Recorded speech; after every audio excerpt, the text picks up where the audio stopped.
রোজা রাখলে আমরা সবাই দুর্বল হয়ে যাই, কিন্তু রোজা রাখার পরেও শরীর দুর্বল হবে না, ফিট থাকবে, সারাদিন শরীরে প্রচুর শক্তি থাকবে, এমন কোনো পদ্ধতি কি রয়েছে?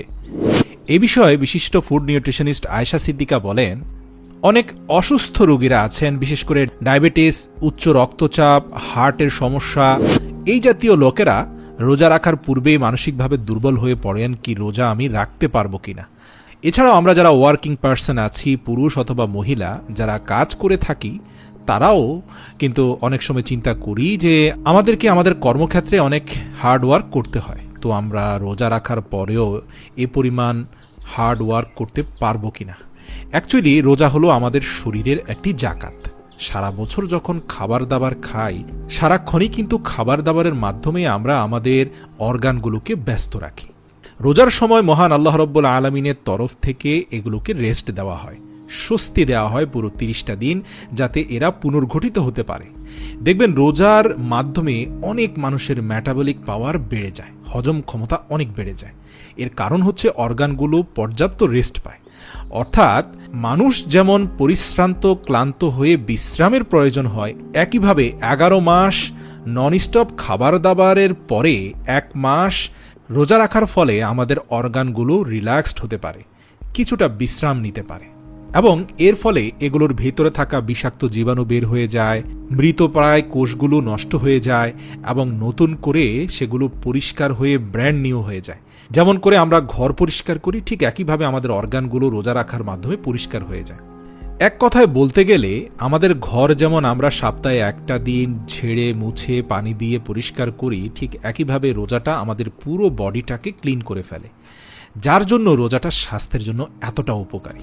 মজার ব্যাপার, রোজা রাখলে আপনার হাংরি ফিলিংস অর্থাৎ ক্ষুধা লাগার যে প্রবণতা, অনুভূতি, এটা অনেক কমে যাবে, কিন্তু আপনাকে সেটা অনেক এনার্জেটিক রাখবে।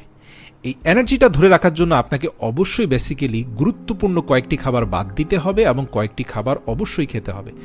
মনে রাখবেন, সারাদিন রোজা রেখে যদি আপনি শরীরের পানি শূন্যতা পূরণের জন্য পর্যাপ্ত চিনি দিয়ে 1 গ্লাস শরবত খান, তাহলে তাৎক্ষণিক এনার্জি পাবেন ঠিকই, কিন্তু পরক্ষণেই আপনার ক্ষুধাভাব তৈরি হবে এবং শরীরে দীর্ঘস্থায়ী ক্ষতির সৃষ্টি হবে। তাহলে এনার্জিটা দিবেন কিভাবে?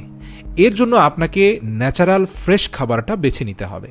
পানি শূন্যতা পূরণের জন্য আপনি 3 থেকে 4টা খেজুর ভালোভাবে চিবিয়ে খান এবং 1 গ্লাস পানি খান, ব্যাস আপনার শরীরে ফ্রুক্টোজ দিয়ে ভরপুর নিউট্রিশনের ঘাটতি পূরণ হয়ে গেল। এছাড়াও আপনি খেতে পারেন তরমুজ, কেননা এই খাবারগুলো আপনার সারাটা দিন আপনাকে ফিট রাখবে, দুর্বল হতে দেবে না। খুব সহজভাবে যদি বলি, আমরা সেহরির কথা বলি, কোন খাবারগুলো আপনি সেহরিতে খেলে আপনি সারাদিন ফিট থাকবেন? এক্ষেত্রে সবচেয়ে গুরুত্বপূর্ণ হচ্ছে 3টি খেজুর, যেটা আল্লাহ রাসূলও খেতেন। 3টি খেজুর কমপক্ষে খাবেন, আর যারা একটু হেলদি তারা সর্বোচ্চ 5টি খেতে পারেন। তো এই 3 থেকে 5টি খেজুর খাবেন, পাশাপাশি 1 গ্লাস দুধ খাবেন। চাইলে আপনারা ছানা, পনির, টক দই এগুলোও খেতে পারেন। জিরার গুঁড়া অথবা কালো জিরা মিক্স করেও আপনারা চাইলে দুধটা খেতে পারেন। এতেও আপনি সারা দিন এনার্জি পাবেন, শরীর কখনো একটি মুহূর্তের জন্য দুর্বল হবে না, এমনকি ইফতারের আগ মুহূর্তেও আপনি দৌড়াদৌড়ি করতে পারবেন। তবে হ্যাঁ, ইফতারের পর থেকে সেহরির আগ পর্যন্ত প্রতি ঘন্টায় একটু একটু পানি খাওয়ার চেষ্টা করবেন, শুধুমাত্র ঘুমের সময়টা বাদে। 400 থেকে 600 ml পানি যেন আপনার সেহরিতে থাকে, সেদিকে অবশ্যই লক্ষ্য রাখতে হবে। মনে রাখবেন, সেহরিতে আবার খুব বেশি পানি খেয়ে ফেলবেন না, 1 লিটারের অধিক পানি সেহরিতে খেয়ে ফেললে কিন্তু সেটা হিতে বিপরীত হবে। আর মনে রাখবেন, সারাদিন শরীরে এনার্জি ধরে রাখার জন্য খেজুরের বিকল্প নেই, আপনাকে অবশ্যই 3 থেকে 5টি খেজুর খেতেই হবে। আর চিনি জাতীয় শরবত আপনাকে তাৎক্ষণিক এনার্জি দিবে, ভালো অনুভূতি দিবে, মনে হবে যেন পিপাসাটা মিটলো, কিন্তু আসলে দীর্ঘস্থায়ী ক্ষতির সৃষ্টি করবে। তাই চিনিটাকে বাদ দিয়ে চিনির বদলে খেজুরটাকে রিপ্লেস করুন। তবে লেবু পানি খাবেন, সেই জায়গায় চিনির বিকল্প কিছু ব্যবহার করতে হবে আপনাকে। সেটা বিশুদ্ধ গুড় হতে পারে, অথবা খেজুরকে ব্লেন্ড করেও আপনি শরবত বানাতে পারেন, যেটা হবে 100% হেলদি এবং এনার্জেটিক। আর রাতে ডিনারের সময় আপনি অবশ্যই সবজি এবং চিকেন মিক্সড করে খেতে পারেন, অথবা চিকেনের জায়গায় আপনি ফিশ ফ্রাই করে খেতে পারেন। তবে অবশ্যই ঘিয়ে অথবা বাটার দিয়ে যদি আপনি ফিশটাকে ফ্রাই করেন, তাহলে সেটা আপনার স্বাস্থ্যের জন্য সবচেয়ে ভালো। আর মনে রাখবেন, সেহরির পূর্বেই আপনি ভারী খাবারগুলো শেষ করবেন। সেহরিতে হালকা খাবার খাবেন এবং পর্যাপ্ত পানি খাবেন, এবং সব কিছু খাওয়ার পরে যেন পেটে কিছু জায়গা খালি থাকে।